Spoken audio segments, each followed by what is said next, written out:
Today we are learning basketball with Sasha Stefanovic, Purdue guard, lights out shooter in the building, just knockdown sniper. 39% on 4.5 threes per game in his college career, up to 5.7 threes per game the last 3 years with Purdue. He went on to play overseas, to play summer league ball with the Spurs, and now he's back at Purdue, director of player personnel, coaching, scouting, helping out on the sidelines. Going from player to coach and scout is a super interesting journey. I just can't wait to dig into your perspective and hear about your journey a little bit. But first off, how are you doing today, Sasha? Doing well. Yeah, thank you for having me on. No doubt. So from Crown Point, Indiana, basketball state, what was that like growing up in a basketball culture like that, and how did that kind of define the kind of basketball journey that you wanted to embrace? Yeah, it's really cool. Obviously, a lot of people talk about Indiana high school basketball. It's super special, right? I think I'm very fortunate that I was able to play for a great program, great high school coach. I was lucky enough where I was surrounded with uh, some really, really good teammates that went on to go play college ball and at different levels at Division One to NAIA level. We had a lot of talent on our team. I think we had 6 to 7, maybe 8 guys that went on to play college basketball afterwards. So it was really cool for myself to be in the city that I grew up in, see our gym standing room only when my junior and senior season, where sold out almost every game. You go to different gyms, it's packed always, right? It's always kind of the thing to do Friday nights and Tuesday nights, and go watch your local high school basketball. So there's so much talent across the board in the entire state. So it's really special to be small part of it.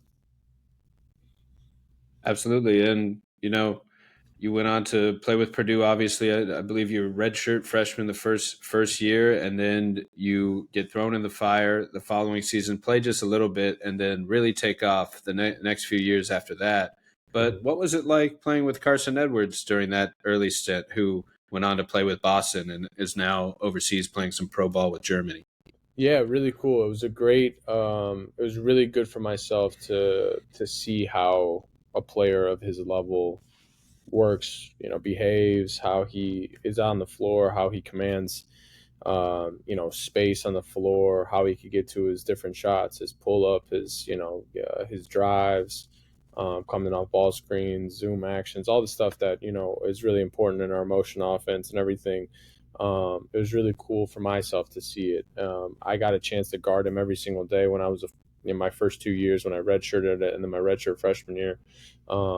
So just like getting that experience of like, man, I have to guard an All-American player every single day. Like it's gonna help me, and I think it really did going into that next year. But my job, my redshirt freshman year when we made the Elite Eight, and we lost to Virginia, was I was really the backup for Carson and for Ryan Klein. So my job was really just to go in if I could make a couple shots, knock down a couple threes and help us out.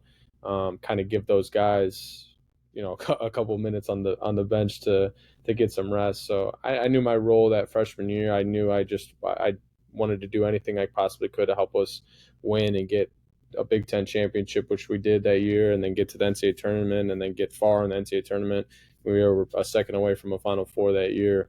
So it really helped me, I think, prepare for my next 3 years. Where then I moved into a starting role, and you know, uh, had more of a responsibility to score a little bit. Had more of a responsibility within our offense and everything. So it was really special for me to see him go to the NBA and have his stint there, and then now he's leading the EuroLeague in scoring and having a really, really tremendous career. So it's really cool. He's a really great person, really good, good teammate, very humble, just the type of guy you want to have in your program.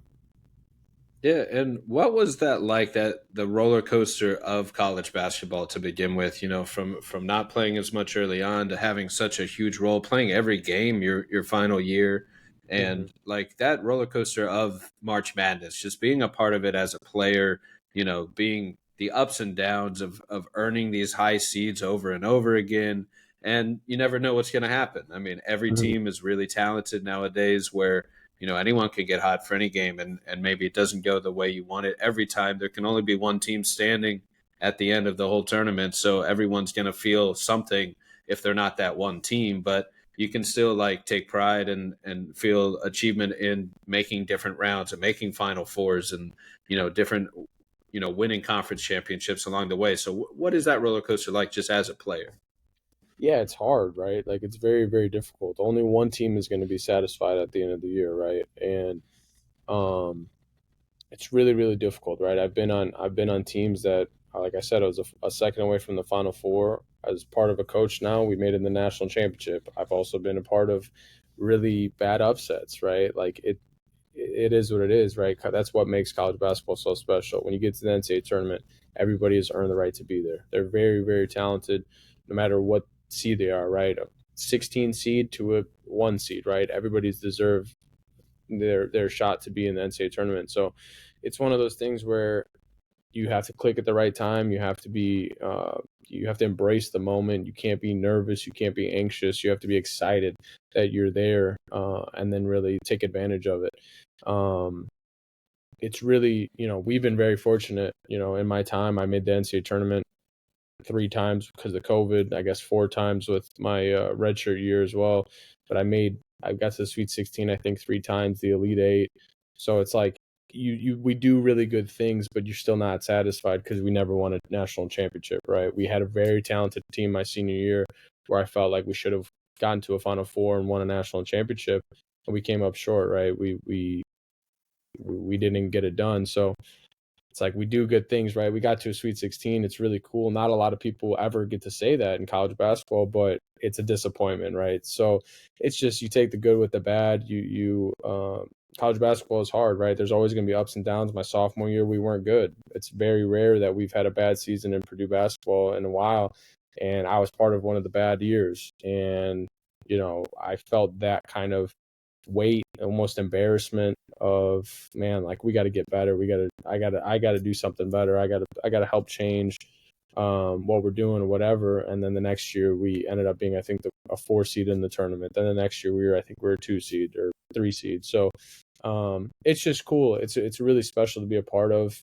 Purdue was my dream school growing up. So like I really wanted to be at Purdue. And if I got a minute, I was satisfied. If I ended up playing my career how it ended up playing out, I couldn't have asked for much more. So it was really cool to be a part of as a player, and then now I get to help these young guys out on staff as well. So it's really cool to be a part of.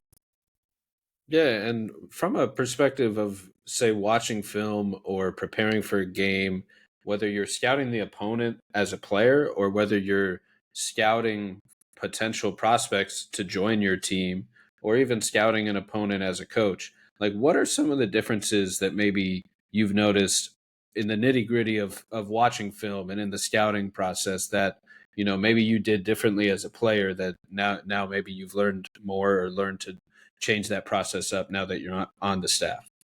I think it's a lot of the things that we look for is details, right? Like details of whatever we're looking for, right? So if myself, right, what I mentioned, I work with the offense. If we're looking at a team and we're looking at how they play, how they defend, right? What are the details of their defense? Do they press? Do they zone? Do they trap? What are they going to do in post defense? Are they going to corral ball screens? Are they going to be in drop? Whatever it is, right? All of those little things. It's the details of how we're going to beat them, right? So for us, angles of ball screen, right? Pace, timing, spacing of the floor.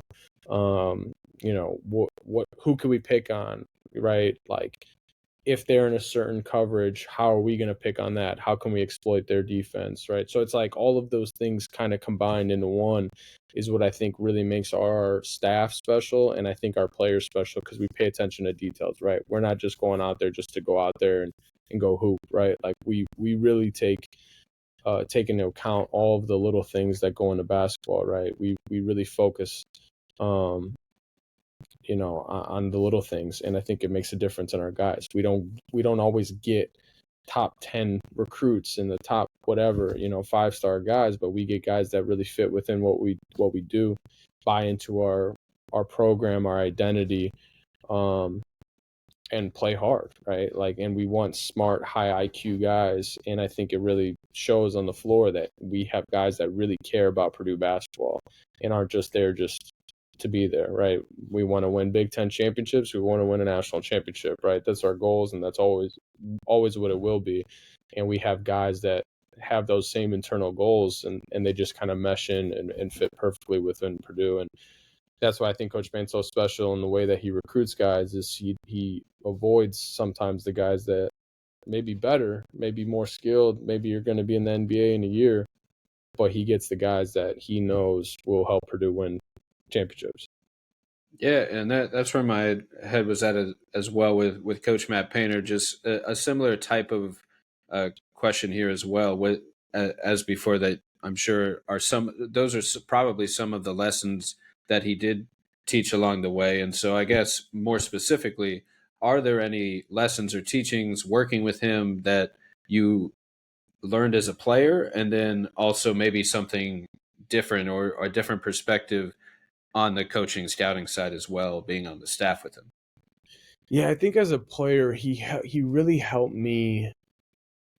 It's weird. It's weird to say because like it's like a thing that like you don't really think about, but like my concentration levels, right? So like I think as a player, especially as a high school player, then you get to a high level college, like everybody's good, right? Everybody in high school, everybody as a growing up, like you're probably the man at some point, right? You could go get 20, you could go get 30, like you're a good player, right? If you're at a high major school, you're a good player, right? You're clearly talented.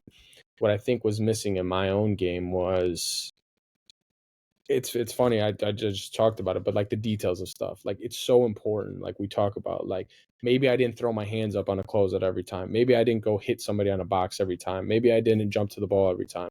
Maybe I didn't stay tight on a pin down, and then offensively, maybe I didn't have a proper angle on passing to the post. Maybe I didn't come off of a pin down tight, and then whatever it is, right? Like those little things, like I was always a fine player, and then I got myself to be a and decently average player in college basketball because I focused on the things that I was bad at, and I tried to fix those things. And Coach Payne always is so great about that, where we're gonna work on the same exact things from June all the way until April. Like we do the same drills. We focus on what we are good at, right? We're gonna work on a post double. We're gonna work on our ball screen defense. We're gonna work on shooting. We're gonna work on whatever our press offense. We're gonna work on our motion offense. We're gonna do all those things every single day from June when they get on campus till right now. Like we don't change, and that's one thing that he's really taught me is like double down on your strengths, and then in the off season work on your weaknesses, right? And then if your weaknesses are still your weakness by the time of the start of the year, shelve it. Like don't work, like like you always told that to me, like if you need to work on your left hand or something like that, like just work on your left hand a little bit in the off season. By the time the season comes around, if your left hand is still weak, use your right hand, like that type of thing. So he's really really good at kind of relating to the players, of kind of, because I mean he was a player at Purdue too, right? So he understands, like he gets like how to win in the Big Ten, and he knows how to win Big Ten titles. And I've really just bought into everything that he's said, and it's really helped me as a player, and hopefully it's definitely helping me moving forward as a coach as well.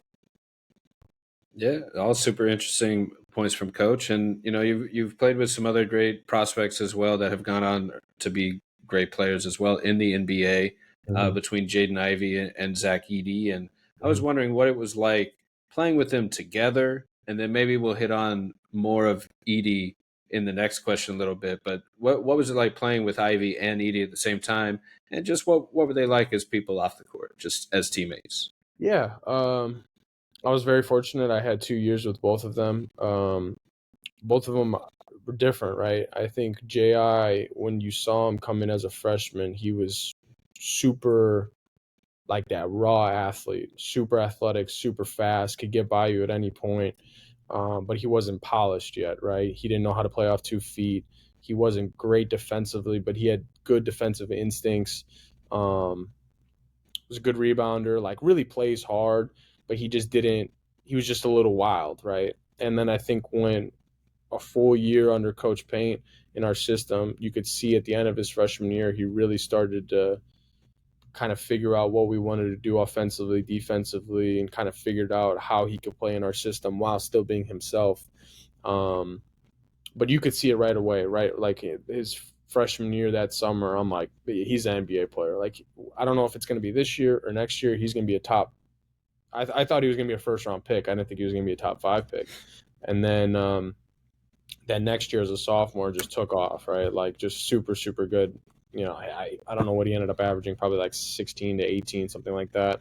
But he was our guy, right? Like he makes us go. Like he's so fast in transition. He got really good at decision making. He got much better at playing off of 2 feet. He shot much better from the 3. He just kind of did a little bit of everything. He kind of bought in more defensively, although we weren't great defensively as a team that year. But really cool. It was just really cool to see his growth, see his development, see where he got to in the NBA, and obviously see where he's at now. And unfortunately, he had that injury recently, but he's been doing really well, and it's very cool, and I'm very proud to see how he's done as a player. And then same thing with Zach, right? Like he came in as a freshman, opposite, right? Like he wasn't ready. He wasn't definitely not as polished as Ji. Like he was a raw talent, right? Super big player. The one thing that really impressed me is how like his mentality, right? Like he's trying to dunk on everybody. He's grabbing every rebound. He just wasn't maybe in the best shape. He wasn't used to the speed yet of the game at a college level. Right when he came in that summer, but you could see as months kind of went on throughout that season, you're like, man, he could be a good player. And then I tell the story. Our first game that year we played, because it was the weird COVID, no fans kind of thing. So we played our a holiday tournament thing as our first game. We played in Florida. We played against uh, Liberty was our first game, and I threw alley-oop his first ever point. I threw him alley-oop. It was a little high. He came down with it and dunked on 2 people, and I was like, whoa, like, you know, he could be a really good player. So it's really cool to see him. He's such a good dude. Like, again, same, very humble, super, super, super competitive. That's why I thought he could do well in the NBA, is because just his mindset. Like, no matter who's in front of him, it doesn't matter. Like, he's going to go at him and try to – it could be Jokic, it could be Embiid, it could be whoever it is. Like, he's going to really go at him and try his best. And it's really cool to see his development from those first 2 years that I was able to play with him to those last 2 years where he just absolutely took off, and he's National Player of the Year twice and took us to a national title game. And him and Glenn Robinson are the 2 best Purdue basketball players I've ever seen, or, you know, been able to been around.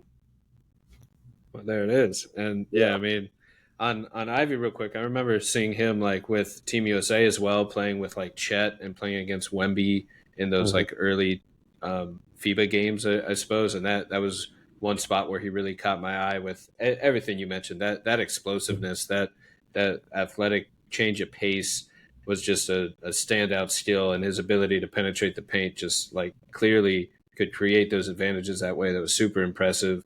And like when his pull-ups hitting, like that's a hard player to stop, because he can get to the rack, he can hit the kick out, and yeah, it's sad to see. I was watching the game because I cover the Magic, so I was watching the game when he went down this year. It's sad to see, because he was one of like the standout players that was really like making a leap this year. I thought we were kind of covering him with Swish Theory on this thing called Finding a Role, where we kind of cover players after they get drafted and still keep up with them to see, you know, how's their development going, and where are they hitting certain milestones, or, you know, are they carving out, you know, a winning role. And I thought Ivy really made a nice leap this year before that all went down. So, you know, wanted to give him a shout. And yeah, I mean, Zach Edey's just a monster down low. Like it's hard to do much if you're not sending 2 defenders to stop him. And even then, he's still bigger than half the people around. So, I mean, that alone, and the footwork and the skill down there is a super interesting dynamic. I not to make direct comps, but watching that like such a drastic difference in kind of play style and athleticism. Almost reminded me of like T-Mac and Yao back in the day on the Rockets. Mhm. Between those two, just two like polar opposites types of players, I guess, in certain ways, like aesthetically, I guess. So it was Yeah. super interesting seeing them go back and forth and how they, tried not to get in the way of each other and also tried to help each other, like in that pick and roll game, the handoff game, and just a super interesting dynamic. And yeah, to follow up on Edey, you hit on it a little bit, but was there anything you noticed in his development, his mindset, and just kind of going from playing with him to coaching him and what that dynamic was like? Yeah, it's obviously weird, right? Like it's probably a weird situation for most when I'm his teammate, then all of a sudden I become his coach, right? Right. So for myself, like I played those first 2 years with them. Then like you mentioned, I went to go play pro. So then I missed that year, and then I came back for his senior season. And one thing that I was super, super impressed with was his ability to take like my coaching, right? Like we're teammates, right? We're friends. It's kind of sometimes it could be like, man, come on, like what are we talking about here? But it was really cool for him or for myself to see that like I could actually give him things on the floor that I see and him take it and be like, I got you. Yeah, you're right. Or, whatever. And then we could talk about it. But I thought that was big for my coaching development of where like our best player is able to take my coaching. So then everybody else on the floor sees like that he's listening to me for coaching advice or whatever, something on the floor that I see. So then I thought it rubs off on the rest of the team, right? He was such a great leader in the way that he never ever took a day off, which was one of the most impressive things like I've seen. Like for a guy that size and a guy of his stature, like he never had a bad day of practice. Always showed up, always was dominant, always like was just killing guys in practice. And I thought that was really cool. So it always kind of put it in perspective for me, like, man, like you could always like give more, you could always be great every day. And it was just really cool. Like I thought he was great in the 1 year that I was able to help coach him. And obviously he took us to a national title game. So it was really cool to be a part of. Yeah, it's almost like a coworker getting like a promotion at work, and now they're your boss, and Yeah, the it was great. dynamic perspective just changes a little bit. But it's nice to Yeah. hear how coachable he was, and that relationship stayed strong. And obviously, he trusted you for that, insight from playing with him to now being able to see the game through your eyes as well. And on Edey as a pro, because I was just wondering if you could address some of the concerns that might have like followed him on a, let's say, his draft profile during the draft or something like that. Like, will he develop as a stretch shooter, or will he develop that, like the mobility, the versatility defensively to switch out on the perimeter and play different schemes? What did you see while playing with him, while coaching with him, that gives you faith that he will be able to do, those things at the next level, the highest level, really? Yeah, I mean, from the terms of the shooting thing, like I always thought it was crazy that people were like, he needs a jump shot for the NBA. There's plenty of centers and bigs in the NBA that don't shoot, Yeah. right? And but the funny thing is he actually can shoot. Like he always after practice, at least for my first 2 years, like after practice, he would always shoot threes with me, and we would do spots or whatever. And he would shoot fine. Like he was a good shooter, but why would you ever shoot threes when you don't need to shoot threes? Yeah. You're National Player of the Year without shooting a three. Like you don't need to. So I always thought that was kind of, funny and ironic that it's like there's guys in the NBA that don't do that. But I think really the concerns were probably like, right, like his will he be able to adapt to the speed of the game and be able to guard point guards and switches and stuff like that. But I think if you watched really, if any of our games, anytime he was able to be switched onto a guard or we had some type of veer situation, he really wasn't getting exposed, right? I think it's just kind of a thing, like a narrative people put out there that he was going to be poor in these situations when really, if you watch the games, he didn't do bad at all, right? He's an elite shot blocker. He just didn't want to get fouls for us, right? We wanted him to stay in the game. So in my mind, I said as a NBA GM, if I was looking at somebody and I needed a center, if you told Zach, hey, your role is to rebound, block shots, set ball screens, he's going to do it to the best level that he could possibly do, right? Now I don't have to worry about all the time of I got to go get 30 on the block, right? I got to set ball screens for Ja, I got to block shots, and I got to grab every single rebound.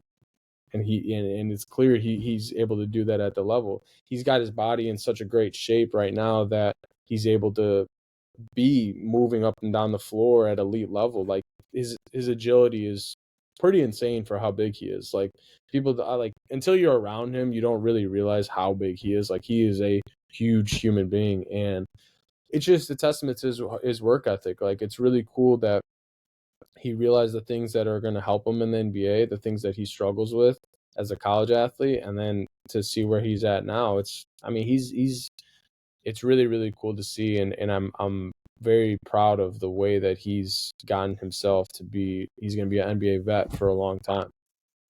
Yeah, and what really stood out watching him is his motor for a guy like that size. Like you don't always see guys that size that have some physical advantages also give their all every single play to the T of a detail, like you mentioned, a strong screen for a handoff or boxing out for the rebounds. That's the most impressive thing I think with him is that if people, when he was, especially his junior and senior, people focus so much in our games of like, oh, like he gets every foul, or our fans would say he gets no fouls, right? Like it's one of those things. I'm like, if people kind of just stopped worrying about those situations and just focused on how hard he plays basketball, he's one of the most impressive college basketball players I've ever seen. He never ever stops.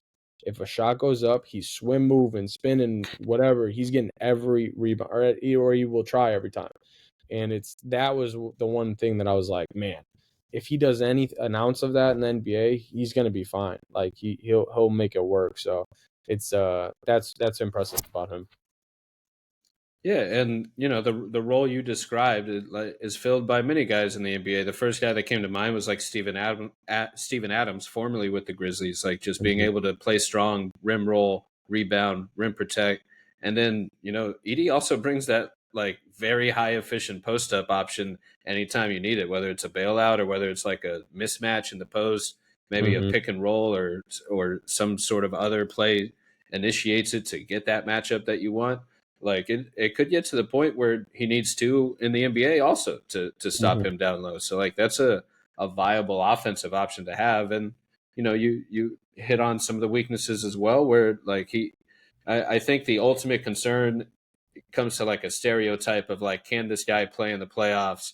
Like the conversation that followed like Kevin Love all those years, and then he got his moment against Steph Curry, guarding him in the finals and all that on the biggest stage. So different levels to it, but Edey's motor is special for that level, and the defensive instincts you mentioned, like should, like you said, should be a great pro for a very long time, and it's having great success as a rookie with the Grizzlies. So shout out to him. And so on your pro career, what was that like getting to play with the Spurs in summer league, and then going over to Greece, going over to Serbia? I believe your family might be from there as well. So how special was that experience, and just what was it like playing professionally in all these different stops? Yeah, it was really cool for myself. Like I didn't even think I was going to be able to get a summer league spot, or I didn't think I was going to get any NBA workouts. I think I ended up getting 7 or 8 NBA workouts with some teams. So Magic being one of them. So it was really cool. Like it was a very cool experience for myself. I was just trying to soak in as much as I can, because for myself, that was my dream, to be a professional basketball player, right? So for myself to be with a organization like the Spurs that thought I was at least good enough to be on the roster in summer league was really cool for myself. Coach Popovich is also Serbian, and he's from my area, Northwest Indiana. So it was really cool to get to talk to him about stuff and just chop it up with him, meet some of the legends that they've had. So it was really cool. It was a great experience. I'm very, very honored to wear that jersey for a little bit. But my experience overseas was great, right? I was able to be in Rhodes, Greece, Greek island for about 4 months, half the season. Then I went over to Mega in Serbia, where a lot of those young guys are coming out and going to the NBA. So it was really cool for myself. I loved the European culture, tradition, the lifestyle out there. I just kind of got burned out with playing. I just wanted to do something a little different. So decided to do something, in the coaching world. But my experience was great. Really, I was really fortunate to be a part of some good clubs and live in some cool places and get to be a part of, that professional basketball world. Yeah, I mean, it sounds like quite a lifestyle change for a year or two there, and just Mhm. super cool experience. You get to go all over the world and play basketball for a living. It's quite a time. And so you ended up back here at Purdue, and onto this season a little bit. I caught your game, I guess a couple weeks back now, where just a shellacking of Michigan. No offense to Michigan, but you guys ran them off the floor. The final score was 91-64. And the player that really stood out was Braden Smith. They highlighted him a little bit before the game, like player to watch, and like they were very right. Like he was flying around. Like some things that stood out to me were his kind of quick first step burst, the hezzy handles he would bring out on the drives, like good ball control, and the defensive instincts, just jumping passing lanes, anticipation, timing, forcing those steals that turned into like pick six breakaway layups, like over and over again. He could run the pick and roll really well, like using the hostage dribble, some jump stop footwork, pump fakes, and just scoring pull ups all over the court, like baseline fadeaways, midi pull ups. Had like a nice double drag, no look pass to the corner, draw some fouls that way. And, good shooter, tough shot maker, hustle plays, saving the loose ball into the basket.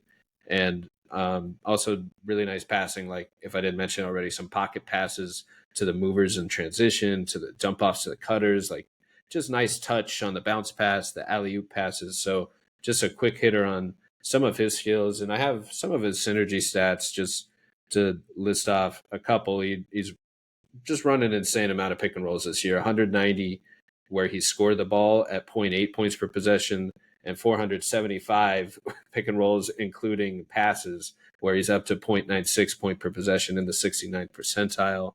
And his ISOs are actually pretty efficient as well, including passes, 53 of them for 1.0 points per possession, 49 spot ups, 1 PPP, 40 transition opportunities, 1.3 PPP. So, he's getting buckets, he's creating good looks for the offense. What do you see in him as a potential pro prospect, and also just as a person off the floor? What's he like? Just getting to know. Yeah, I mean all those things that you said. I mean he is. I believe he's going to be an All-American. Should be Big Ten Player of the Year. I mean he's led our team in so many categories. He's an elite player. Um, It'll be really interesting to see his pro projection and kind of where he's going to end up as a pro moving forward. I think he definitely has a shot in the NBA. Obviously, his size is probably the thing that's limiting him the most, but he does so many little things for us on the floor. Right, he's gotten himself to being a pretty good defensive player.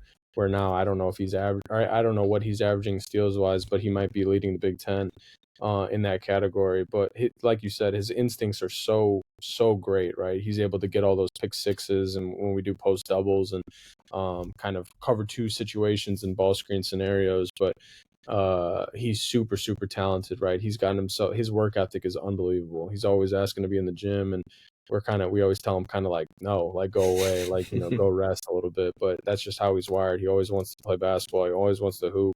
Always wants to get up shots. He's gotten himself where his pull up jumper, if people are in drop, is elite. Feels like it's going in every time. He's gotten himself where he's a really good 3-point shooter. 9 times out of 10, he's going to make the right decision in ball screens.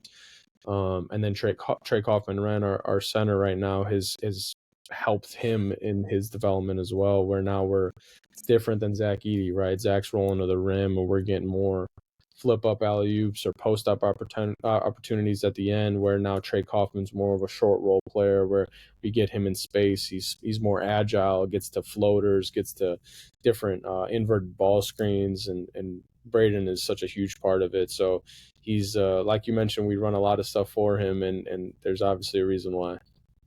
Yeah, and I just brought up the stats real quick. You were spot on with the steal number. He's first in steals in the Big Mm-hmm. Ten, and that's steals and steals per game.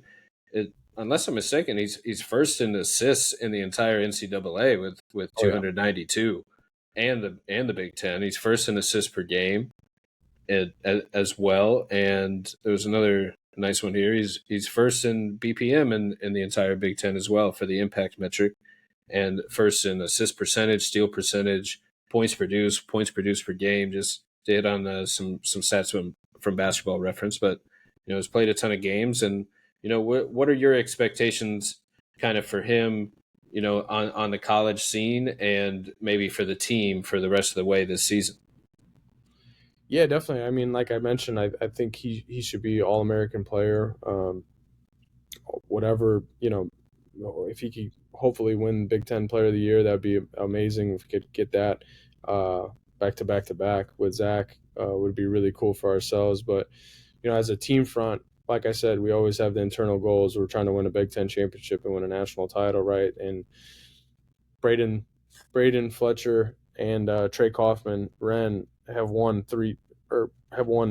two of them already in their careers. Back, we've gone back to back. So really, really cool for themselves to get a three-peat with the Big Ten championship, and obviously get us back to a Final Four and win a national title. So, we got the guys to do it. So it's now we just got to capitalize and play well.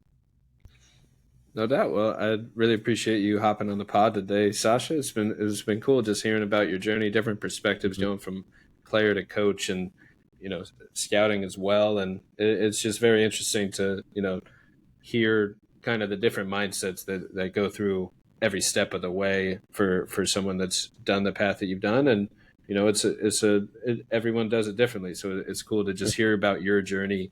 And basketball from day one, growing up in Indiana, to your dream school, Purdue, playing pro, playing all these accolades in college, and getting to play with some great players, great coaches, and just super cool to hear it. So I really appreciate you taking the time today, Sasha.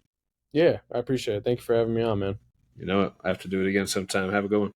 All right, see ya.